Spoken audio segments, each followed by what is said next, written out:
నువ్వు అనుకున్నట్లు జరిగితే దైవం ఉన్నట్లు, లేకపోతే దైవం లేనట్లు అనొద్దు. ఏం జరిగినా దైవానుగ్రహం అనుకో. అప్పుడు దైవం సర్వాంతర్యామి అయితే అన్నీ ఆయన చేసినట్లే అవుతాయి కదా. సక్సెస్ అయినా ఫెయిల్ అయినా దైవం చేశాడు అనుకో. ఆనందంగా ఉన్నవాడికి కోరికలు ఏముంటాయి? అసలు కోరిక అనేదే ఉండదు. ఇప్పుడు చిన్న విషయాలకే దేవుడిని కోరుకోకు. దేవుడి స్థాయి అది కాదు. అకారణ దైవం అంటే ఏ కోరికలు లేనివాడు, లేకుండా దర్శించుకోవాలి. దర్శనం అంటే అదే. దర్శనం అంటే ఇరువురు ఒకరికొకరు చూసుకున్నట్లు. చూడటం అంటే ఒకళ్ళే చూడటం.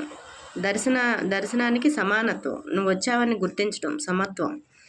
దేవుడు నువ్వు ఇద్దరు ఒకేసారి చూసుకుంటాం, అదే దర్శనం. ఉపేక్ష సాక్షి రెండు ఒకటే. ఉపేక్ష అంటే ఒకదాని పట్ల సాక్షిగా ఉంటావు, అన్నిటి పట్ల సాక్షిగా ఉంటావు. ఒక్కదాని పట్ల ఉపేక్షగా ఉండాలి.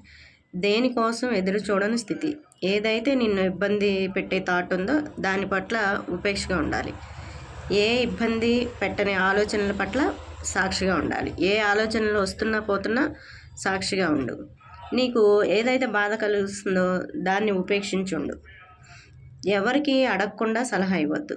సందర్భం వచ్చింది కదా అని నాకు ఒక సలహా ఇవ్వండి అని అడిగితే తప్ప, ఎవరైనా నోరు తెరిచి అడిగితే తప్ప ఇది చేయి అది చేయని ఉచిత సలహాలు ఇవ్వద్దు. ఇప్పుడు వర్తమానంలో ఫ్రెండ్షిప్ ఉండొచ్చు. అదే ఆ ఫ్రెండ్షిప్ నిత్య నూతనంగా ఉండాలి. స్నేహం ఉండొచ్చు. క్లోజ్ స్నేహితుడు, ఇంకా ఈ స్నేహితుడు దూరం అయ్యాడు, ఆ స్నేహితుడు వచ్చాడు, ఈ రకంగా ఉండకూడదు. నీలో ప్రేమతత్వం, స్నేహతత్వం ఎప్పుడు ఏ వయసుకి సంబంధం లేకుండా ఆ స్నేహం నీలోంచి ఉద్భవించాలి. నీ పాత్రను ఎప్పుడు కూడా ఖాళీగా ఉంచుకో. వంట పాత్రలో ఏవైనా వంట చెయ్యి, పాత్ర శుభ్రంగా కడిగి ఒకసారి పెట్టుకుంటావు. నీ మైండ్ కూడా అలాగే ఆలోచనలు ఉండని. అవి నిన్ను బాధించేవిగా ఉండకూడదు. కొన్ని ఆలోచనలు ఉంటాయి నిన్ను బాధ పెట్టనివి. మైండ్ సత్రంలో ఉండనీకు. సత్రంలో ఎక్కువ రోజులు ఎవరైనా ఉంటే నిర్మోహమాటంగా షర్ట్ పట్టుకొని బయటకు పంపేస్తావు. అలాగే నిన్ను బాధ పెట్టే ఆలోచనలు నీ మైండ్లో ఉంటే నువ్వే గుర్తించి బలవంతంగా బయటకు పంపు, కానీ బాధపడకు. అప్పుడు ఒంటరిగా ఉన్నా ఆనందంగా ఉంటావు.